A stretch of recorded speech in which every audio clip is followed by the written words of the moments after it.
300 Zalthurian warships entered the Helion system expecting an easy massacre. 6 hours later, not a single enemy vessel remained.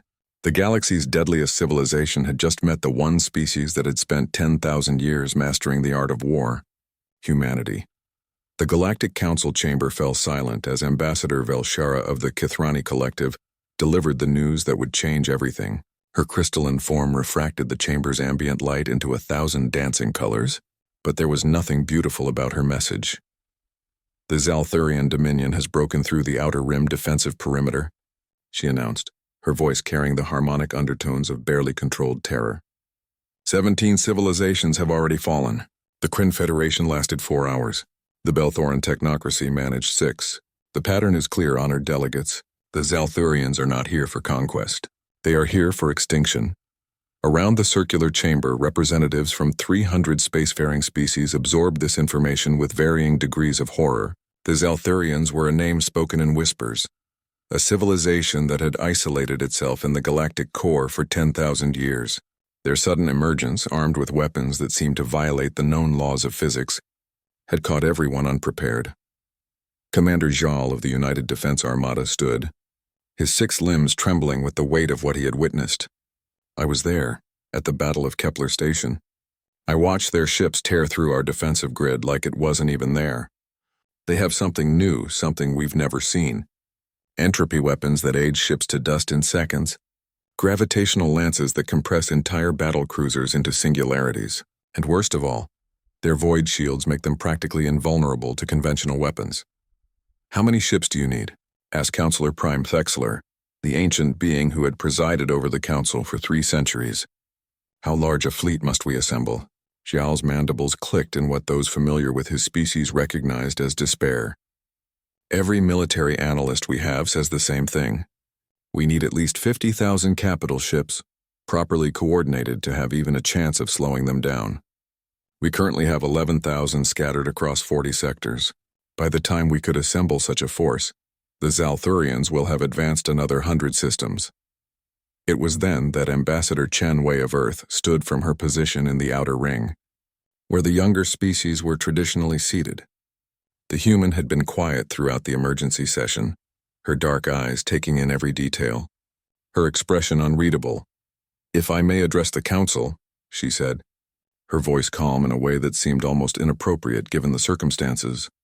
Several of the elder species exchanged glances. Humanity had joined the Galactic Council only 70 years ago, barely a heartbeat in galactic terms. They were a curious species, certainly, with a concerning tendency toward violence in their historical records, but they were also relatively primitive. Their military contribution to the Council's defense forces consisted of exactly 12 ships, a laughable number for a species that controlled only 4 star systems. "Speak, Ambassador Chen," Thexler said, extending the courtesy despite his doubts about what insight such a young species could offer. "How much time do we have before the Zalthurians reach the next major population center?" Chen asked. Jal consulted his tactical display. "The Helion system will be their next target. Population of 47 billion across 6 planets. Based on their current speed, they'll arrive in 72 hours. We have maybe 800 ships we can position there in time. But our projections show that Helion will fall in less than 3 hours of engagement." Chen nodded slowly, as if confirming something she had already suspected. "And if someone could stop them at Helion, stop them completely, would that give the Council enough time to consolidate its full military strength? Stop them completely?" Velshara's crystals chimed with what might have been laughter or disbelief. "Ambassador, with all due respect to your species' optimism, we are discussing survival, not victory. The Zalthurians have destroyed every fleet sent against them without taking a single casualty. I understand the situation." "Ambassador Velshara," Chen replied, her tone remaining perfectly level. "I'm asking a tactical question. If the Zalthurians were stopped at Helion, if their advance was halted and their fleet destroyed, would that provide the strategic breathing room the Council needs?" Commander Jal's combat-trained mind immediately grasped the hypothetical's value, even if the premise seemed impossible. "Yes. If we could somehow achieve a decisive victory at Helion, it would give us weeks, possibly months to reorganize. But Ambassador Chen, the Zalthurians are bringing at least 300 warships to Helion. Their smallest frigate outguns most species' battleships. The mathematics of warfare are absolute. Chen smiled then, and something in that expression made several council members suddenly uneasy. It was the smile of someone holding a royal flush in a high-stakes poker game, a reference that would have meant nothing to any of them. Humanity would like to volunteer to defend the Helion system, she said. The silence that followed was broken by what could only be described as scoffing from multiple species at once. Junior Ambassador Krell of the Thanix Concordant spoke what many were thinking. No offense intended, Ambassador Chen, but humanity fields 12 ships. 12. The Zalthurians will have 300. Even if your vessels fought with perfect coordination and supernatural luck, the numbers make victory impossible. I didn't say we would send 12 ships, Chen replied.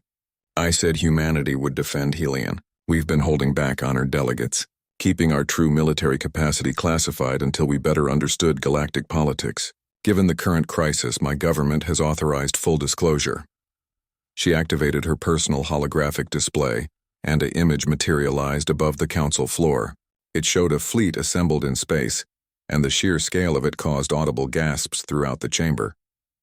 The human race can have 4,800 capital-class warships at the Helion system within 60 hours, Chen stated. Additionally, we can deploy 37,000 support craft, including carriers, destroyers, and specialized combat vessels. This represents approximately 40% of our total military capacity, kept in reserve pending evaluation of galactic threat levels. The chamber erupted. Thexlar had to pulse his authority signal 3 times to restore order. This is impossible, Velshara insisted. Your species has existed in space for barely a century. You control 4 systems. 4. To build such a fleet would require resources and industrial capacity that should take millennia to develop. My species has certain natural inclinations that we've tried to downplay during our probationary membership period, Chen admitted. We're very good at 2 things, Ambassador Velshara. We're excellent at imagining worst-case scenarios, and we're even better at preparing for them. From the moment we discovered we weren't alone in the universe, we've been building. We've been preparing. We've been getting ready for the day when being unprepared would cost us everything. Commander Jal studied the fleet composition on the display, his tactical mind racing. These ship classes, I don't recognize most of them. What are dreadnought-class vessels? What is a carrier strike group? And what in the name of the ancients is a planet killer? Tools of war, Commander. Humanity has spent the last 10,000 years perfecting the art of killing each other. We've had more wars than some species have had generations. We've committed genocides, invented weapons that could sterilize our own planet, and came within minutes of total nuclear annihilation more times than we care to admit. When we finally united and reached for the stars, we didn't forget those lessons. We just applied them on a larger scale. Chen's expression hardened. We've been watching the Zalthurians since they first appeared. We've analyzed every battle, every weapon system, every tactical doctrine, and we've designed our fleet specifically to counter them. Counselor Thexlar, with your permission, humanity requests authorization to engage the Zalthurian Dominion at Helion. Alone. You're certain of this? Thexlar asked, unable to keep the disbelief from his voice. You would risk your entire species' fleet on a single engagement? We're certain, Chen confirmed. But I need to be clear about one thing. Humanity fights wars differently than you do. We don't believe in proportional response. We don't believe in warning shots or measured escalation. When we commit to battle, we commit to total, absolute victory. What we're about to do at Helion, it may disturb some of you. It may make you question whether you want humanity as a council member. But it will stop the Zalthurians. She paused, letting her words hang in the air. I need to know right now if the council authorizes lethal force without restriction. Because once we enter that war zone, there will be no prisoners. No negotiations, no mercy. Just extinction. Their extinction. The vote was called. It was unanimous. Humanity was going to war. Aboard the UESS Indomitable, humanity's flagship and the largest vessel ever constructed in the Sol system, Fleet Admiral Marcus Chen stood before the holographic tactical display and felt the weight of 4 billion souls pressing down on his shoulders. Not the 4 billion he was about to save at Helion. The 4 billion who had died in the wars that taught humanity how to do what came next. Final ship count? He asked his XO, Commander Sarah Okonkwo. 4,816 capital ships, sir. 37,412 support vessels. 3 million fighter craft. All ships report battle ready. All weapon systems are hot. All crews are at combat stations. She paused, consulting her own display. Admiral, the The Galactic Council observers are requesting to know why we're carrying so much ammunition. They say our missile stockpiles alone could supply their entire defense fleet for a decade. Chen allowed himself a grim smile. Tell them it's because we plan to use it, all of it. In the next 6 hours, the Indomitable itself was a monster of human engineering. A vessel 3 kilometers long and bristling with weapons that the Council had never seen because humanity had never declared them. Railguns that could accelerate projectiles to 0.3 C. Plasma lance batteries that burned at temperatures that shouldn't exist outside of stellar cores. Missile pods carrying warheads, ranging from conventional explosives to antimatter. Charges to things that had names like Quantum Shredder and Causality Mine. And then there were the Planet Killers. Humanity had built 12 of them, one for each colony world, designed with a single purpose. If humanity was ever going to die, it would take its enemies with it. Each Planet Killer was essentially a mobile weapons platform designed to crack worlds, boil atmospheres, and ensure that whatever threatened humanity would find only ash where there had once been life. No one had expected humanity would ever actually deploy them. Admiral, incoming transmission from the Zalthurian Dominion, the communications officer announced. They're hailing us. Put it through, Chen ordered. The holographic display shimmered and a Zalthurian appeared. The species was vaguely humanoid, but that's where the similarity ended. Its skin was the color of void, seeming to absorb light rather than reflect it. Multiple eyes covered its elongated skull, each one glowing with an inner bioluminescence. When it spoke, its voice resonated with harmonics that suggested it was used to being obeyed. I am Warlord Krazoth of the Zalthurian Dominion, Supreme Commander of the Purification Fleet. You are the species called humanity, recently added to the Council of the Weak. You have assembled a fleet in defense of Hellion, a world that will be cleansed within the day. This is your only warning. Withdraw now, and your species will be granted a swift death when we reach your worlds. Remain, and we will make your ending last for generations. Admiral Chen studied the alien warlord for a long moment. He thought about his daughter, who was commanding a destroyer group 3,000 kilometers off the Indomitable's starboard. He thought about the billions at Helion, huddling in shelters and praying to hundreds of different gods that someone would save them. He thought about every human who had ever fallen in war, from the mud of Verdun to the ice of Stalingrad to the radiation-scorched battlefields of Mars during the Colonial Rebellion. Warlord Krazoth, Chen said, his voice carrying the weight of human history. My name is Admiral Marcus Chen of the United Earth Space Service. You've spent the last 3 months cutting through the galaxy like you're the apex predator. You've destroyed civilizations that had existed for millennia. You've killed trillions, and you've done it all without ever facing a species that truly understood war.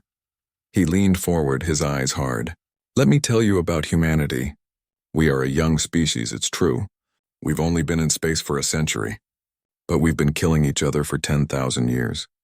We've perfected murder on a scale you can't imagine. We've committed atrocities that would make your purification fleet look merciful. We've built weapons that terrified us so much we almost used them to destroy ourselves just to keep them from being used. We are very, very good at violence, Warlord. It's practically our species' defining trait. Krazoth's expression, alien as it was, conveyed amusement. Threats from an insect species. How novel. Your posturing is noted and dismissed.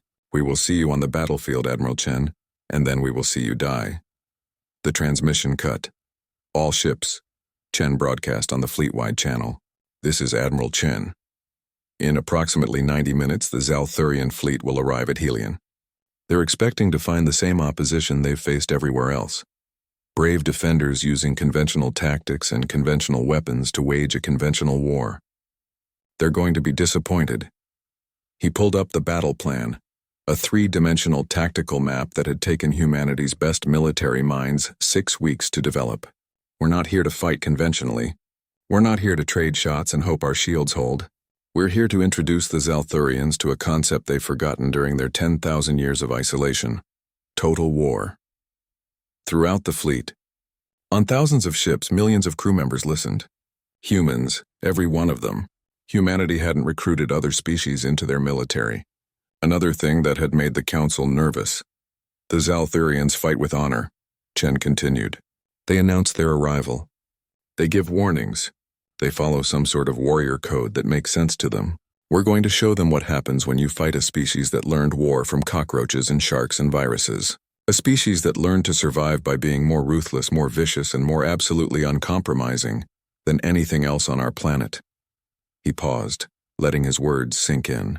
By the end of today, the Zalthurian Dominion will cease to exist.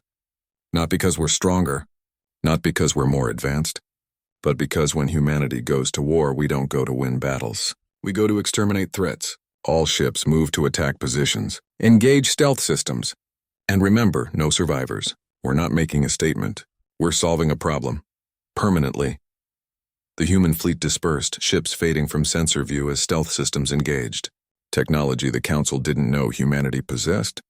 Reverse-engineered from the wreckage of 3 different species stealth fighters, and then improved with human ingenuity and paranoia. 42,000 warships vanished from the Helian system, becoming ghosts in the void, and then they waited. Humanity was very, very good at waiting. The Zalthurian Purification Fleet exited hyperspace with the confidence of predators who had never known failure. 300 warships, each one a testament to their technological superiority, materialized in perfect formation.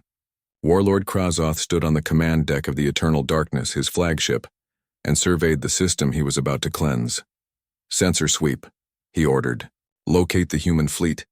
His sensor operator's response was immediate but confused. "My lord, I'm detecting no ships. The system appears to be undefended." Krazoth's multiple eyes narrowed. "That's impossible." They were here. 300 Council observer vessels confirmed a massive human fleet presence. They couldn't have all fled. Perhaps they realized the futility of resistance, suggested Sub-Commander Velmoth. The younger species often lack the courage for true battle. But Krazoth had not survived 10,000 years of Dominion warfare by underestimating enemies. All ships to combat alert, maximum shields, begin systematic sweep of... The universe erupted. Later, Galactic Council analysts would study the Battle of Helion for decades, trying to understand what happened in those first 10 seconds. They would write doctoral theses on humanity's tactical doctrine. They would teach courses on Earth's approach to warfare, but no amount of academic analysis could truly capture the sheer overwhelming violence of what humanity unleashed. The human fleet didn't decloak gradually. They didn't hail their enemies or give warnings. One moment, the Zalthurians were scanning empty space. The next moment, 42,000 human warships materialized at point-blank range, having used the Zalthurians' own hyperspace, exit vectors to mask their approach, and then humanity. Open fire. The first salvo consisted of approximately 11 million missiles launched simultaneously from 3,000 missile ships, not the guided missiles the Council used, designed to chase targets and conserve munitions. These were dumb weapons with one purpose: area saturation. They filled the space between the two fleets with overlapping kill zones, each missile carrying either antimatter charges or what humanity called Kasaba howitzers, nuclear-shaped charges that turned atomic explosions into directional blasts of plasma.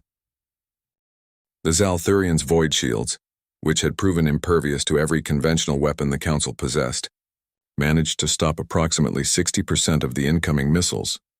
The other 40% got through. Krazoth watched in disbelief as his formation, perfect and unbreakable, simply disintegrated. The first wave of missiles stripped away shields through sheer volume of fire. The second wave, arriving less than 3 seconds later, began hitting hulls. His ships, ancient and powerful, started dying. "Return fire," he screamed. "All weapons engage!" The Zalthurian fleet's response was immediate and devastating.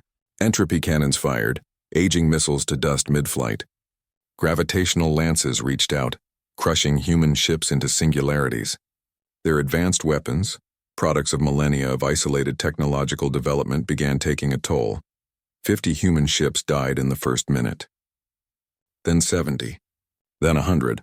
But humanity had 42,000 ships, and humanity didn't care about casualties. Second wave. Engaging. Admiral Chen said calmly from the Indomitable's bridge, watching the tactical display with the detached analysis of a chess grandmaster. Target their command ship clusters. Fire planet killers 1 through 6. The 6 planet killers that humanity had brought to Helion moved forward. Each one was larger than a Zalthurian dreadnought, and each one was essentially a single weapon system wrapped in engines and shields. They were humanity's answer to a simple question. What if you needed to kill something really, really dead? The planet killers fired. The weapons they discharged were called stellar compressed munitions, and they were exactly what the name suggested. Humanity had figured out how to compress and stabilize stellar core material into projectiles roughly the size of a cargo container. When these projectiles impacted, they released temperatures and pressures that normally existed only in the hearts of stars. 6 Zalthurian capital ships simply ceased to exist, vaporized so completely that their atoms were fused into heavier elements. What are they doing? Belmoth gasped, staring at the tactical display in horror. They're not fighting to win. They're fighting to kill us all.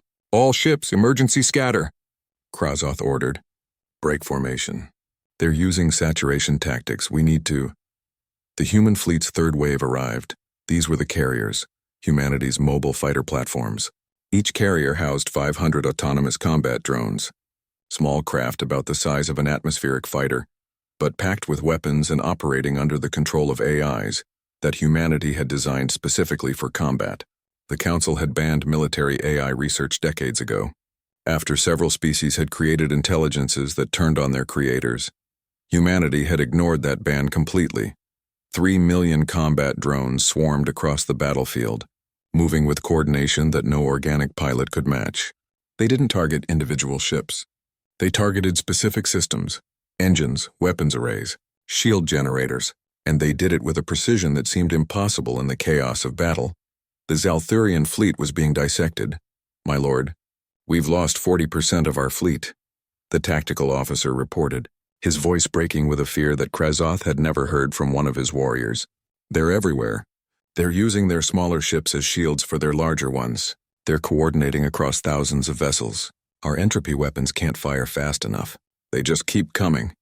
Krazoth made the decision that he had never imagined he would need to make in his 3 centuries of warfare. All ships prepare to retreat. We'll regroup and— Negative. Admiral Chen's voice cut through on an open channel. He had hacked into the Zalthurian communications network. You came here to purify this system, warlord. You came here to commit genocide. So let me tell you what happens next. You don't get to retreat. You don't get to regroup. You don't get to go home and tell your superiors that you encountered unexpected resistance. On the display, the human fleet was repositioning, forming a sphere around the Zalthurian formation. A cage, a trap. Humanity doesn't believe in teaching lessons, Chen continued. We believe in eliminating threats. Every single one of your ships is going to be destroyed. Every single one of your crew is going to die. And then we're going to backtrack your hyperspace vector to wherever you came from. And we're going to kill everything there too. You wanted to purge the galaxy of what you considered weak species. Congratulations, warlord. You just discovered what the weak do when they're cornered.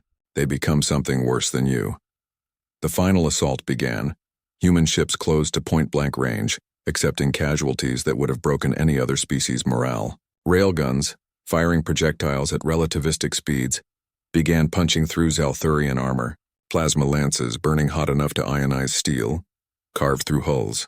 And the missiles. Thousands upon thousands of missiles just kept coming.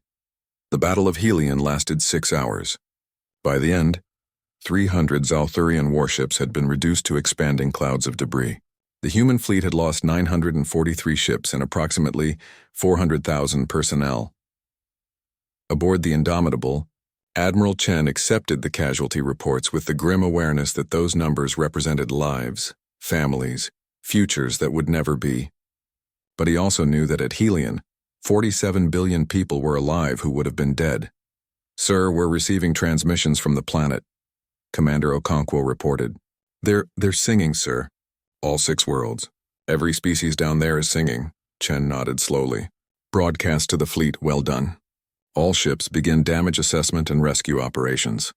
And someone get me a connection to the Galactic Council. I think Ambassador Chen has some explaining to do. Admiral, his tactical officer called out. We've analyzed the Zalthurian hyperspace vectors. We know where they came from. Do we pursue? Marcus Chen looked at the star map, showing the route back to Zalthurian space. He thought about Ambassador Chen's words to the Council. When humanity commits to battle, we commit to total absolute victory. Not yet, he said finally. First, we're going to let the Council see what we did here. We're going to let every species in the galaxy understand what humanity is capable of. And then we're going to offer these Althurians a choice: peace or extinction. Because unlike them, we're capable of mercy. He paused. But only if they choose wisely. The Galactic Council chamber had never been this full. Every species, every delegation, every observer who could justify a presence had crammed into the amphitheater to hear Ambassador Chen's report on the Battle of Helion. The holographic display at the chamber's center showed the battle's final casualty count, and the numbers spoke louder than any words could. Xalthurian losses: 300 warships. 2 per million personnel, 100% casualty rate. Human losses: 943 warships, 412,000 personnel. 2% fleet casualty rate. Engagement time: 6 hours, 17 minutes. Counselor Prime. Thexler's voice carried the weight of 3 centuries of leadership, but even he couldn't hide his shock. Ambassador Chen, the Council has reviewed the sensor logs from the Battle of Helion. Multiple observers have confirmed the data. What we witnessed was not warfare as we understand it. It was systematic annihilation. In 6 hours, humanity achieved what our combined forces failed to accomplish in 3 months. And you did it with a level of violence that frankly terrifies us. Ambassador Chen stood in the center ring, her posture respectful but unbowed. Counselor, humanity understands your concern.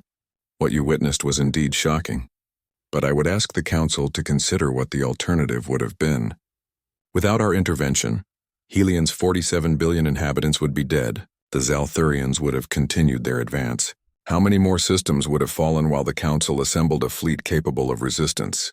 That is not the point, interjected Ambassador Velshara, her crystalline form pulsing with agitation. You didn't just defeat the Xalthurians. You obliterated them. Not a single ship escaped. Not a single prisoner was taken. Your Admiral Chen broadcast his intentions to exterminate their entire civilization.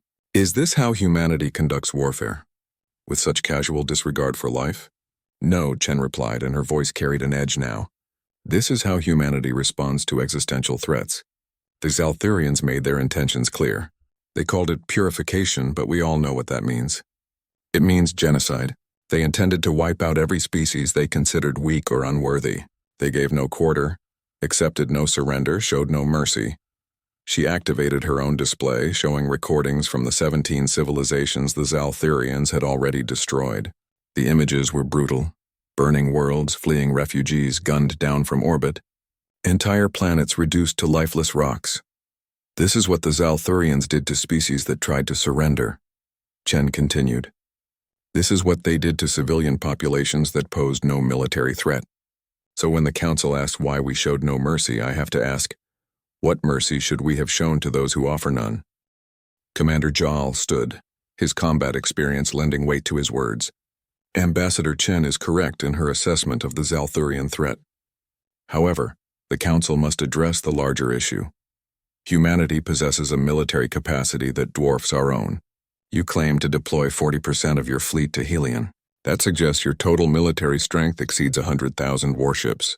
How did such a young species build such an armada? And why did you hide it from us?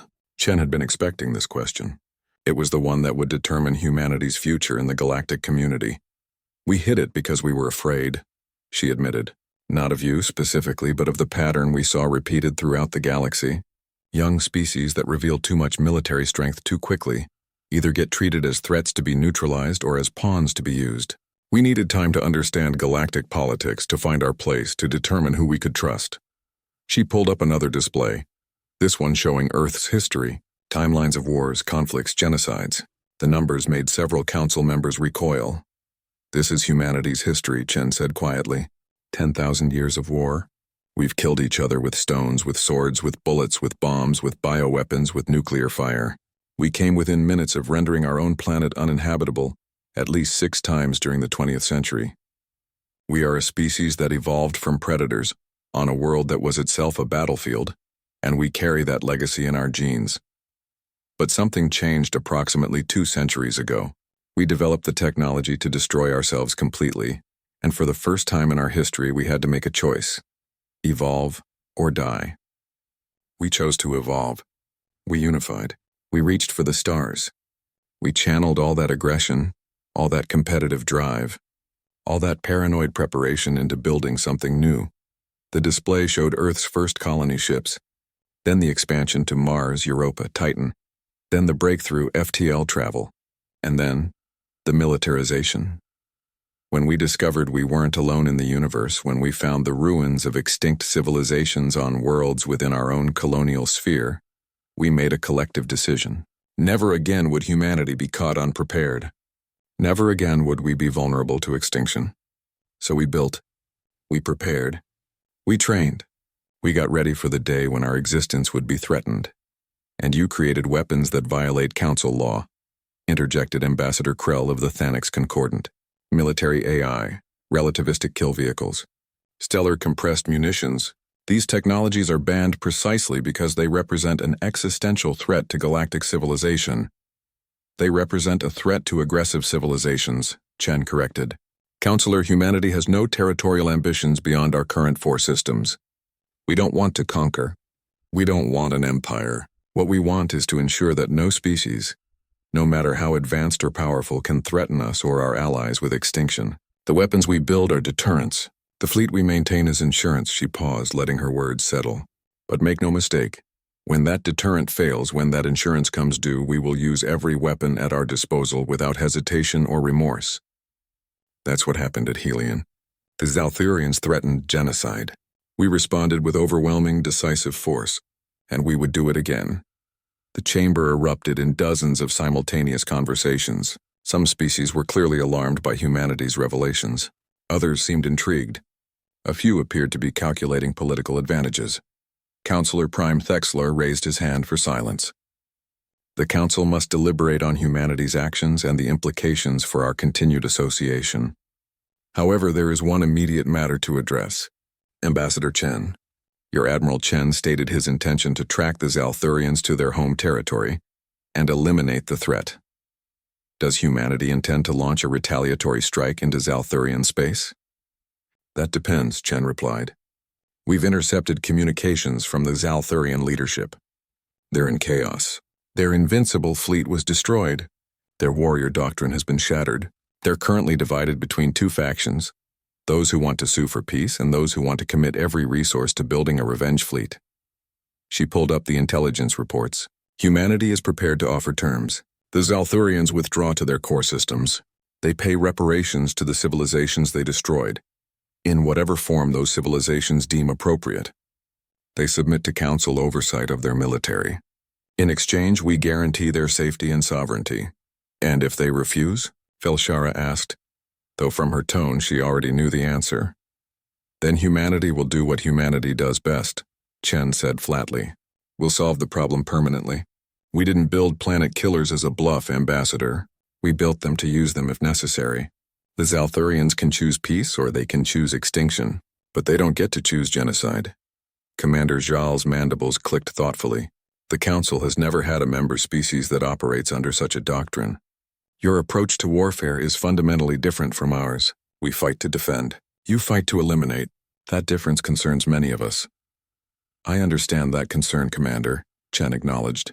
But consider this. In 3 months, the Zalthurians destroyed 17 civilizations and killed trillions. In 6 hours, humanity stopped them completely. Not slowed them down. Not negotiated a temporary ceasefire. Stopped them. Which approach actually saved more lives? It was a question that would echo through the council chambers for years to come.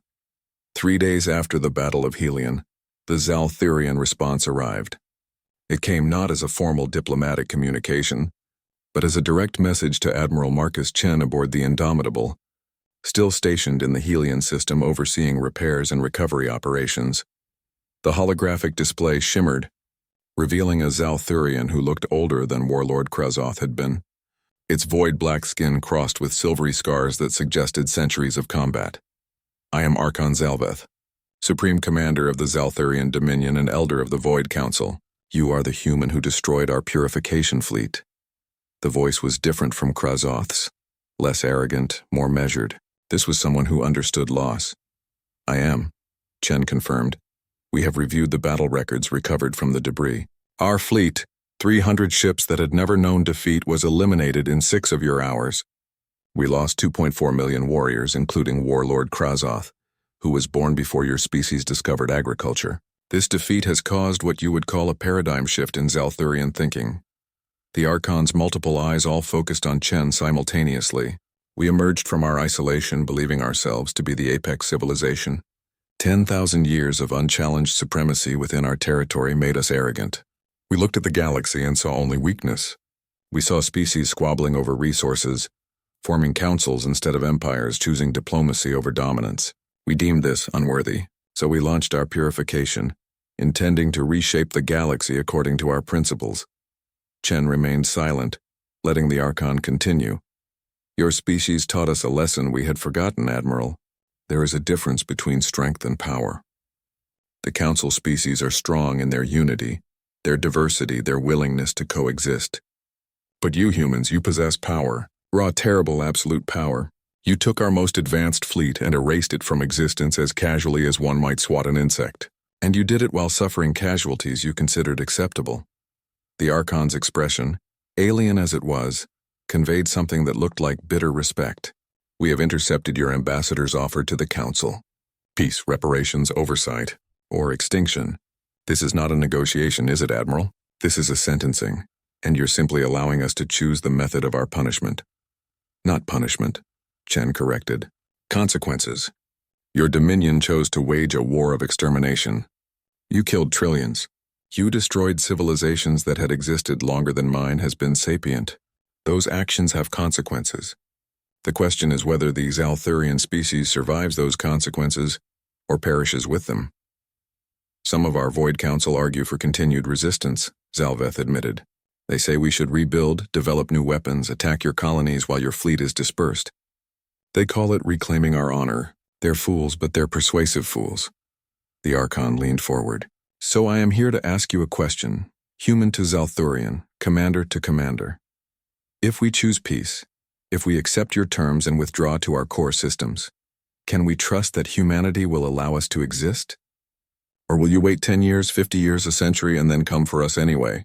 Because if we're to be exterminated regardless, then we might as well die as warriors rather than as prisoners. It was the most important question anyone had asked Marcus Chen in his entire military career. The answer would determine whether humanity became a protector species or a conqueror, whether they were saviors or tyrants, whether the galaxy had traded one existential threat for another. Chen thought about his daughter, commanding her destroyer somewhere in the fleet. He thought about the 400,000 humans who had died at Helion, whose families would never see them again.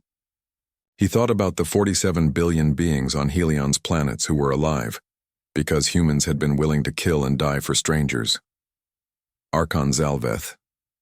Chen said slowly, let me tell you what humanity learned from our own history. We learned that vengeance is expensive. We learned that eternal enemies are expensive.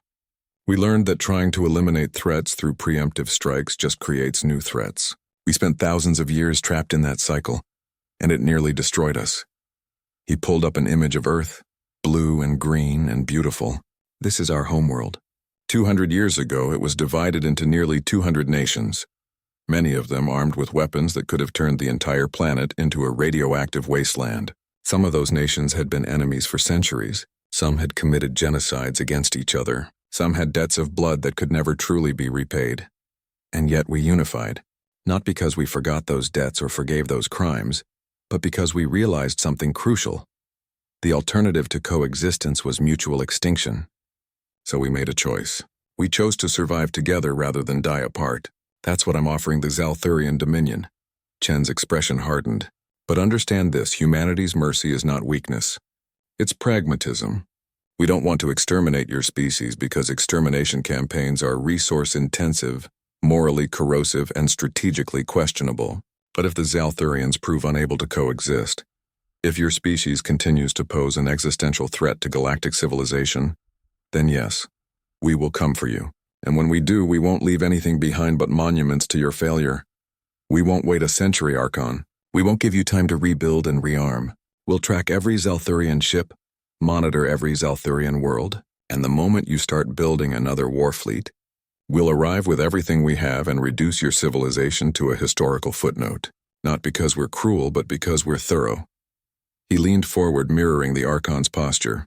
So here's my answer to your question.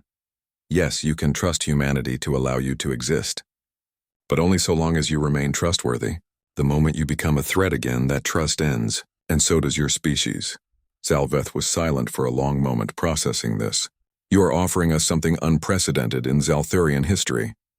We have only ever known two relationships with other species, dominance or conflict. You're offering us a third option, subordination to the Council's authority in exchange for guaranteed survival. It is humbling. It's called being a member of a civilization instead of a cancer. Chen replied bluntly, and yes, it requires humility.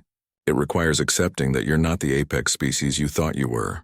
It requires acknowledging that the weak council species were actually strong enough to survive each other for millennia, while you hid in isolation. That's a bitter pill, I know. Humanity had to swallow a similar one when we joined the council and realized we weren't the galactic badasses we'd imagined we'd be. The difference is, we adapted. We learned. We found our role.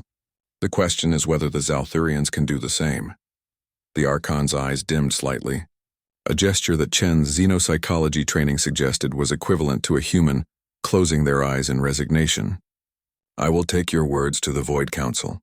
But I make no promises, Admiral. My species has a long memory and a proud history. Asking us to bow before the council we intended to purge, many will see this as worse than death. Then they'll get death, Chen said simply. Archon, I'm not a diplomat. I'm a military commander. My job is simple: eliminate threats to humanity and its allies. I can do that through deterrence, through negotiation, through overwhelming force, or through complete annihilation. I prefer the first two options, but I'm equally prepared for the last two. The Void Council needs to understand that. They do now, Zalveth replied. Believe me, Admiral, after Hellion, they do now. We thought ourselves unstoppable. You stopped us in 6 hours. We thought our technology supreme. You countered every advantage we possessed. We thought ourselves the apex predators of the galaxy, and then we met a species that evolved from predators, that perfected warfare over millennia, that built a military designed specifically to destroy species like us. The Archon straightened. I will deliver your message, Admiral Chen.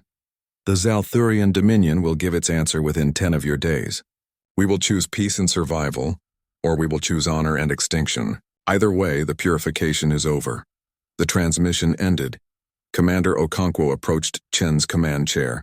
Sir, do you think they'll accept? Chen stared at the blank display where the Archon had been. I think they're terrified, which is good. Terror is the beginning of wisdom. But I also think they're proud, which is dangerous. Pride makes people do stupid things. And if they do something stupid, then we'll do what we promised, Chen replied. We'll solve the problem. Permanently. 7 days after the Battle of Helion, the Galactic Council convened for what many species considered the most important session in its 3,000-year history. The question before them was simple. What do we do about humanity? Ambassador Chen stood before the assembled delegations, knowing that humanity's future in galactic civilization would be decided in the next few hours. Behind her, displayed on the massive holographic projector, were the terms humanity had proposed for the Zalthurian surrender, terms that had just been accepted by Archon Zalveth and the Void Council after contentious debate that had nearly torn the Dominion apart. The Zalthurians have agreed to all conditions, Chen announced. They will withdraw to their core systems, a territory comprising 17 solar systems in the galactic core. They will pay reparations in the form of technology transfers and resources to all species affected by their purification campaign. They will submit to council monitoring of their military capacity, with restrictions on fleet size and weapon development, and they have agreed to join the Galactic Council as a probationary member, with full membership possible after a century of peaceful cooperation. Murmurs rippled through the chamber. The idea of the Zalthurians who had attempted genocide on a galactic scale becoming council members was controversial to say the least. Councillor Prime Thexler's voice cut through the noise. The council acknowledges humanity's success in neutralizing the Zalthurian threat. However, this session was called not to discuss the Zalthurians' fate, but humanity's place in our civilization.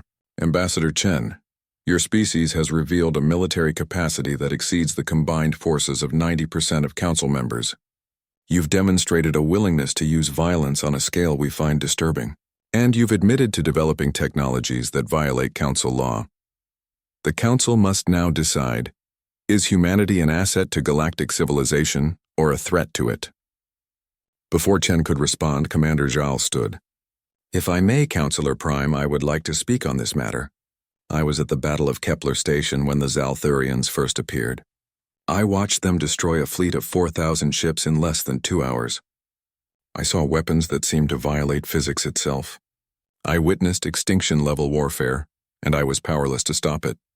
He turned to face Chen. And then I watched the Battle of Helion recordings. I watched humanity do in 6 hours what our entire civilization couldn't do in 3 months. I watched them coordinate 42,000 ships with precision we couldn't achieve with 4 dozen.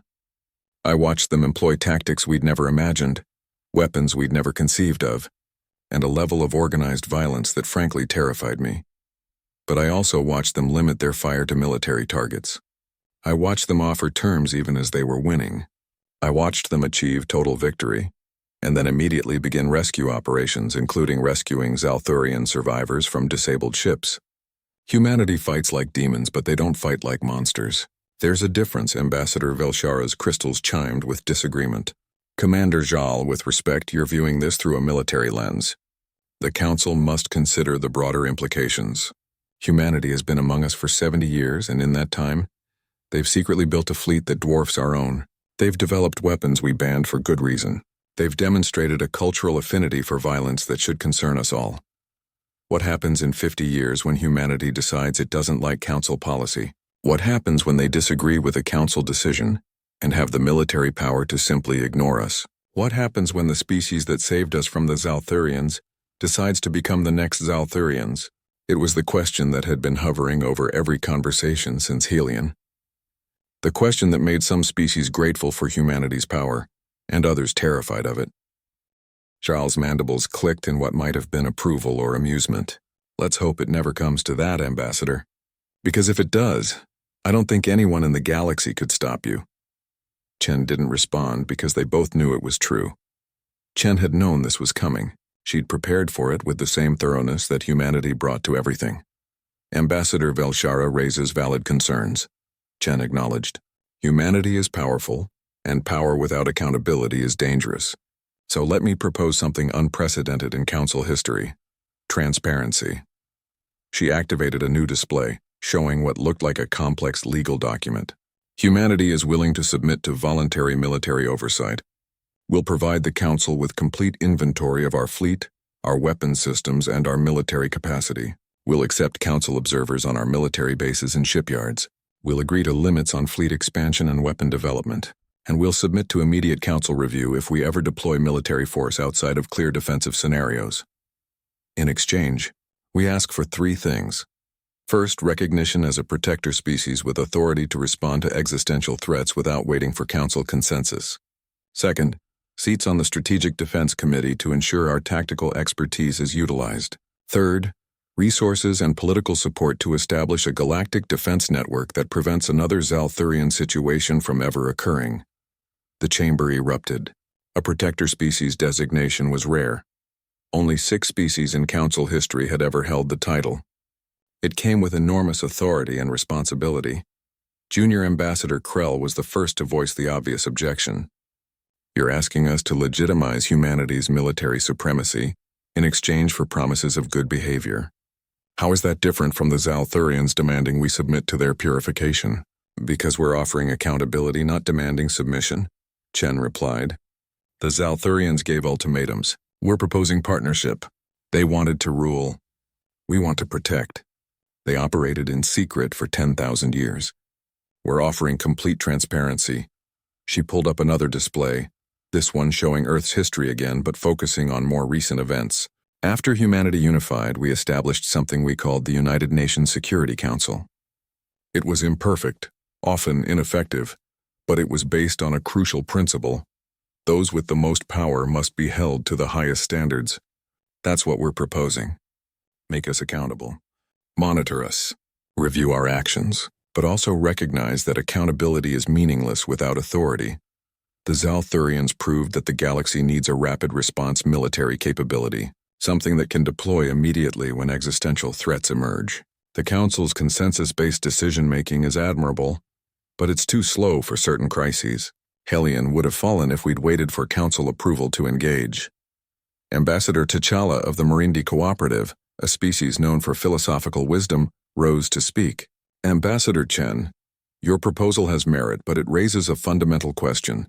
Can humanity be trusted with such power? Your species' history is violent. Your cultural narratives glorify warriors and warfare.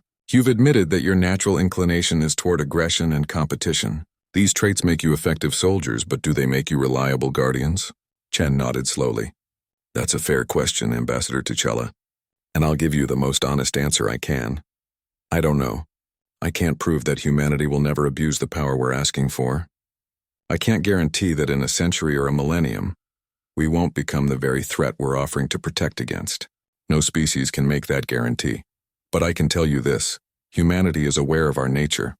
We know what we're capable of. We've seen what happens when our violent impulses go unchecked.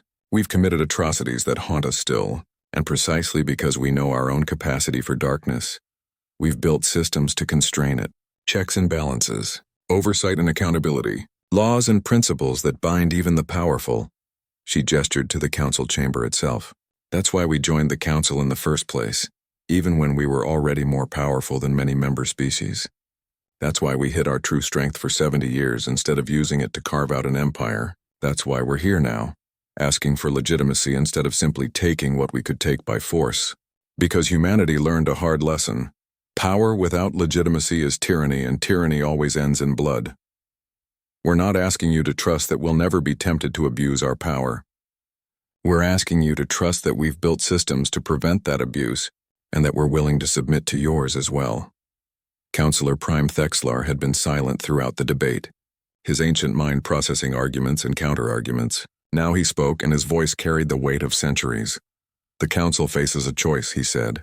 We can reject humanity's proposal and treat them as a potential threat. This would likely drive humanity to withdraw from the Council and operate independently. They would still possess their fleet, their weapons, their power, but without any accountability to galactic civilization. Or we can accept their proposal, with all its risks and uncertainties, and bring humanity's military might under Council authority. This grants them significant power, yes, but it also gives us oversight, transparency, and the ability to hold them accountable. From a purely strategic perspective, the choice is obvious. An independent humanity, accountable to no one, is far more dangerous than a humanity bound by Council oversight and galactic law. But this decision is not purely strategic. It's also moral. Do we believe that species can change? Do we believe that violent histories can give way to peaceful futures? Do we believe in the principles we claim to uphold? He paused, his gaze sweeping the chamber. I believe the answer is yes. These Zalthurians are proof that even the most aggressive species can choose a different path when confronted with consequences and offered alternatives. And humanity is proof that even young, violent species can contribute meaningfully to galactic civilization.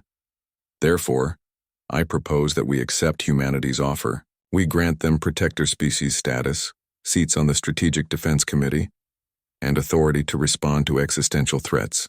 In return, they submit to complete military transparency, Council oversight, and binding constraints on their use of force. We give them power, but we also give them accountability. We trust them to be guardians, but we verify constantly that this trust is warranted. All in favor? The vote took 3 hours. Species caucus debated, argued. Some were enthusiastic supporters. Others were vehement opponents. Many were simply uncertain, torn between gratitude for humanity's rescue of Helion and fear of what humanity might become. In the end, the measure passed with 73% support. Humanity was now a protector species. Ambassador Chen accepted the decision with a mixture of pride and trepidation. She knew what this meant.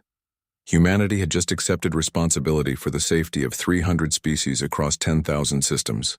They had promised to be guardians, defenders, protectors. And if they ever failed in that promise, if they ever abused that trust, the entire galaxy would turn against them. As the council session concluded and delegates began filing out, Commander Zhao approached Chen. Congratulations, Ambassador. Or perhaps condolences. I'm not sure which is more appropriate, Chen smiled tiredly. Thank you, Commander. And I'm not sure either. We just accepted responsibility for preventing the next Zalthurian crisis, wherever and whenever it emerges. That's a heavy burden. It is, Zhao agreed. But after Hylian, I can't think of any species better suited to carry it. Just promise me something?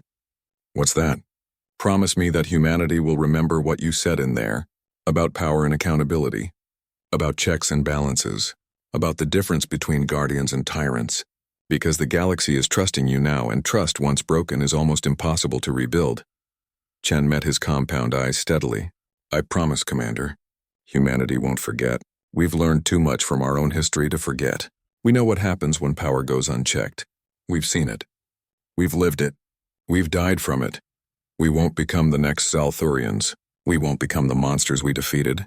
And if we ever start down that path, if humanity ever loses sight of why we're doing this, then I hope the Council will do to us what we did to the Zalthurians. Stop us. By any means necessary. Fleet Admiral Marcus Chen stood in the observation deck of the Indomitable, now flagship of the Galactic Defense Initiative, and watched the construction of Sentinel Station Prime. The massive structure being built in orbit above Hylian would serve as humanity's first joint command center with other Council species. 12 months since the Battle of Hylian. 12 months since humanity had stepped out of the shadows and revealed itself to the galaxy. 12 months of change, adjustment, and growing pains as humanity settled into its new role as a protector species. It hadn't been easy. Admiral, the Kithrani delegation is here for the ceremony, Commander Okonkwo announced. Chen turned from the viewport to see Ambassador Velshara entering the observation deck, her crystalline form refracting the light of Hylian's star into rainbow patterns. With her were several other Council representatives along with Admiral Zhao, now serving as the Council's liaison to the Galactic Defense Initiative. Ambassador, Chen greeted her. Thank you for coming.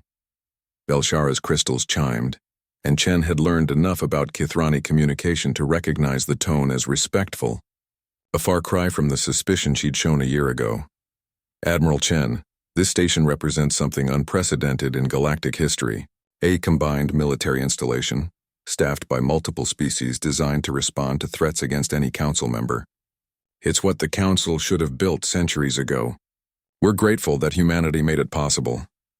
We couldn't have done it alone, Chen replied diplomatically. This station incorporates Kithrani shield technology, Thanix computational systems, Marindi sensor arrays, and yes, human weapon platforms. It's a joint effort.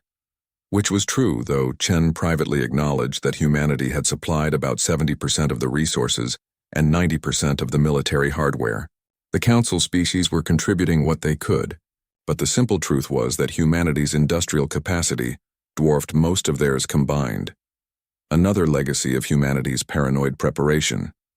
How goes the integration with the other protector species? Asked Admiral Zhao. Chen grimaced slightly. Mixed. The Vorlax hegemony is cooperative, if wary. They've been a protector species for 8 centuries, and they're not entirely comfortable with a newcomer matching their military capacity. The Silenthus Accord is more welcoming.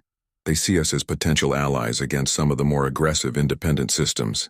The others are evaluating. What he didn't say was that some of the established protector species viewed humanity as upstarts, young and reckless and too aggressive for the role. There had been incidents, clashes of doctrine and culture, moments when Chen had to carefully navigate between asserting humanity's rights and avoiding unnecessary conflicts. And the Zalthurians? Velshara asked. How goes their integration? Chen pulled up a status report. Surprisingly well, actually. Archon Zalveth has proven to be an effective leader. The Dominion is adhering to all treaty obligations. They've transferred 3 major technology innovations to the Council, including their entropy dampening systems and gravitational manipulation matrices. They've reduced their fleet to 15% of pre-war capacity. And they've actually started participating in Council cultural exchange programs. They're still proud, still martial, still very much Zalthurian, but they've accepted their place in the Galactic Order. Some of them have even expressed interest in joining the Galactic Defense Initiative. You're joking, Okonkwo said. I'm not. Zalveth himself submitted an application to serve as a tactical advisor. He argues that the Zalthurians' combat experience shouldn't be wasted, that they could contribute to galactic defense. It's audacious, but not entirely without merit. Zhal's mandibles clicked with amusement. So the species you nearly exterminated now wants to work with you? The irony is rich. Humanity has learned that yesterday's enemies can become today's allies, Chen replied. We've done it before in our own history. Why not again on a galactic scale? The conversation was interrupted by an alert on Chen's tactical display. His expression shifted immediately from diplomatic to combat ready. Report, he ordered. Okonkwo was already pulling up the sensor data. Long-range detection network just flagged an anomaly in Sector 447. Unknown vessels entering Council space. Trajectory suggests they're headed for the Balorian colonies. Ships are using some kind of dimension-shifting technology we haven't seen before. Initial scans suggest, Admiral, this could be another extinction-level threat. Chen's jaw tightened. Another one? It had been only a year since the Zalthurians, and already something new was emerging. The galaxy, it seemed, was full of species that saw others as prey. Sound general alert. Dispatch reconnaissance drones to Sector 447. Get me a tactical assessment within the hour. And activate Protocol Guardian. He turned to the assembled delegates. Ambassadors, I apologize, but the ceremony will have to be postponed. We have a situation. Velshara's crystals pulsed with concern. Another threat so soon? Welcome to humanity's worldview, Chen replied grimly. We prepare for the worst because the worst keeps happening. Admiral Zhal, I'll need Council authorization to deploy forces to Sector 447. You have it, Zhal said immediately. That's why you're a protector species, Admiral. Go. Protect. Chen was already moving toward the exit, Okonkwo beside him, barking orders to the fleet. As they reached the corridor, Velshara called out, Admiral Chen, before you go, I need to say something. Chen turned back.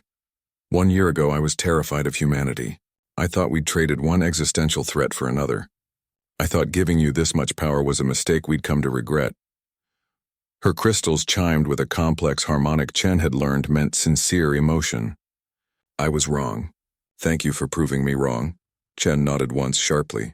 Thank you for giving us the chance to prove it, Ambassador.